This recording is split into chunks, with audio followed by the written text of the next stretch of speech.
आध्यात्मिक कथाएं। नमस्कार दोस्तों, स्वागत है आप सभी का आपके अपने पसंदीदा YouTube चैनल आध्यात्मिक कथाओं में। दोस्तों, आज के इस वीडियो में हम आपके सामने प्रस्तुत करने जा रहे हैं सिंहासन बत्तीसी की 7वीं कहानी, कौमुदी पुतली की कथा। राजा भोज 7वें दिन फिर दरबार पहुंचकर सिंहासन की तरफ बढ़ने लगे। तभी 7वीं पुतली कौमुदी ने राजा से कहा, यहाँ बैठने की जिद छोड़ दो। इस पर सिर्फ राजा विक्रमादित्य जैसे गुणवान ही बैठ सकते हैं। राजा के गुणों को बताने के लिए 7वीं पुतली ने एक कहानी सुनानी शुरू की। एक दिन राजा विक्रमादित्य अपने कमरे में सो रहे थे। अधिक रात में उन्हें रोने की आवाज सुनाई दी। इस आवाज को सुनकर राजा बाहर निकले। जैसे ही वह शिप्रा के तट पर पहुंचे तो उन्होंने देखा कि एक महिला जोर जोर से रो रही है। वो उनसे उसके रोने का कारण पूछने लगे। तब महिला ने बताया कि वो चोर की पत्नी है और राजा ने उसे पेड़ से उल्टा लटका दिया है। राजा ने पूछा, तो क्या तुम्हें इस सज़ा से कोई परेशानी है? उन्होंने कहा, सज़ा के फैसले से तो कोई परेशानी नहीं, लेकिन ये बात बुरी लग रही है कि मेरा पति भूखा प्यासा उल्टा लटका हुआ है। इतना सुनकर राजा ने झट से पूछ लिया कि उसने अब तक उसे कुछ खिलाया पिलाया क्यों नहीं।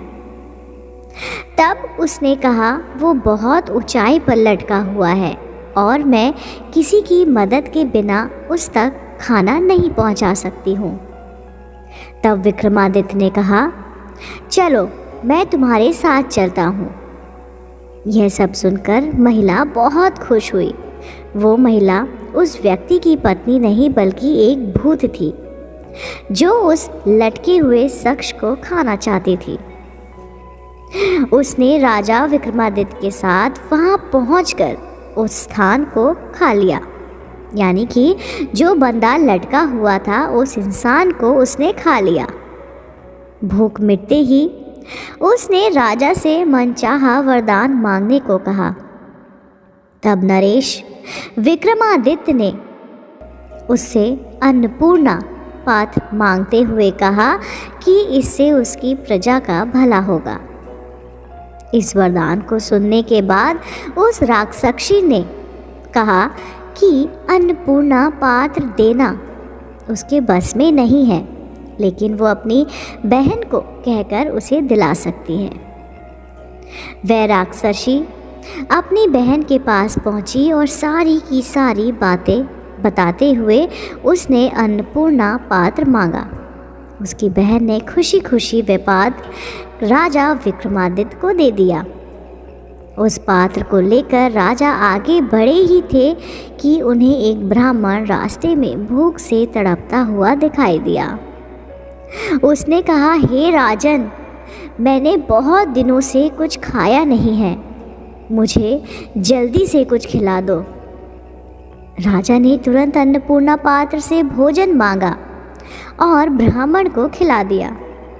भोजन खिलाने के बाद, यानी कि जब ब्राह्मण ने भोजन खा लिया तो भोजन खिलाने के बाद राजा ने ब्राह्मण से दक्षिणा मांगने को कहा।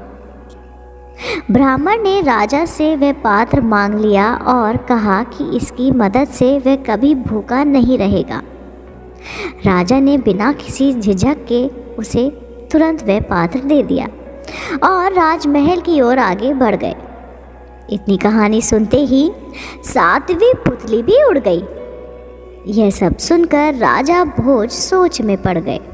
उन्होंने मन ही मन में सोचा कि अब यहाँ बैठने का कोई और उपाय सोचना पड़ेगा। तो दोस्तों, इस कहानी से हमें क्या शिक्षा मिलती है? निस्वार्थ भाव से सभी की मदद करनी चाहिए। दूसरों को, यानी कि दूसरे के लिए अच्छा सोचने वाले के साथ अच्छा ही होता है।